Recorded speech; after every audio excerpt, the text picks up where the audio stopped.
Lu sering mikirin sesuatu yang sebenarnya sederhana, tapi ujung-ujungnya malah jadi rumit banget di kepala. Pas orang lain udah tidur nyenyak, otak lu malah masih aktif di jam 2 pagi. Mikirin masa depan, mikirin keputusan yang belum tentu terjadi, sampai mikirin skenario yang bahkan belum ada. Dan yang menarik, seringkali yang ngalamin ini justru orang-orang yang cukup cerdas. Pertanyaannya, bukannya pintar itu harusnya bikin hidup lebih gampang dan tenang? Kenapa malah jadi jebakan? Nah, di video ini kita bakal bedah kenapa orang pintar justru sering terjebak dalam overthinking dan gimana cara keluarnya. Langsung aja masuk ke pembahasan.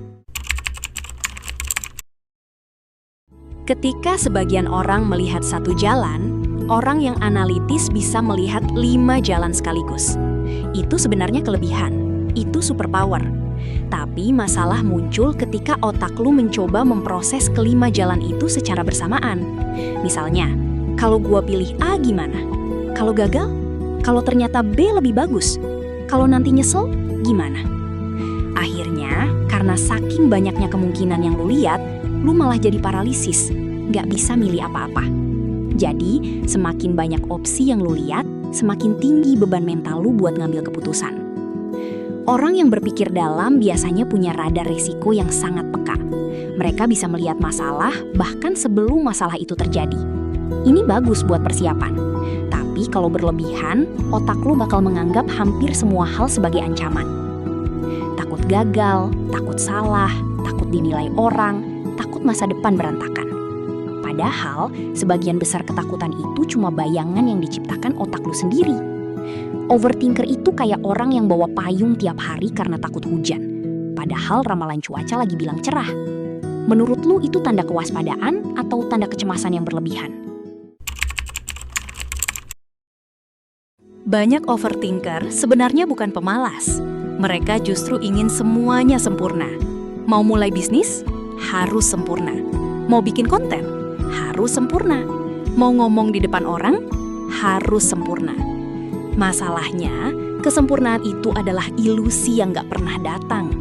Akhirnya, lu sibuk berpikir, sibuk revisi di kepala, sementara orang lain yang mungkin nggak sepintar lu sudah bergerak dan dapet hasilnya.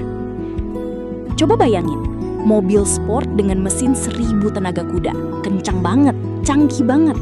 Tapi kalau nggak punya rem, mobil itu justru jadi mesin pembunuh.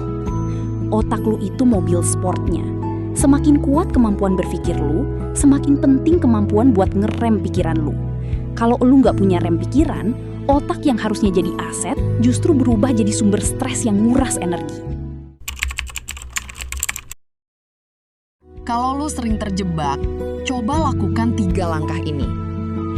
Tulis, pikiran yang berputar di otak terasa jauh lebih besar daripada kenyataannya.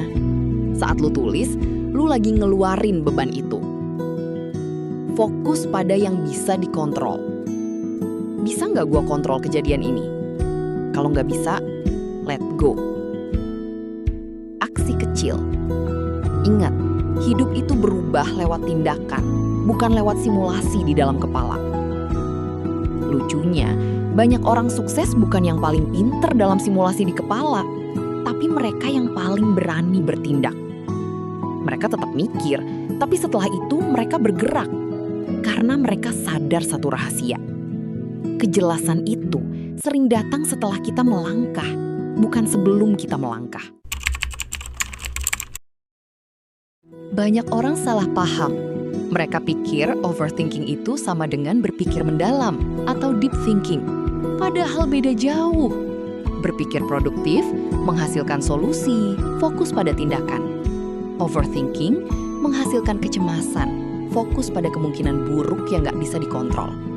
Jadi, jangan pernah bangga kalau lu dibilang pemikir keras, kalau ujung-ujungnya cuma cemas.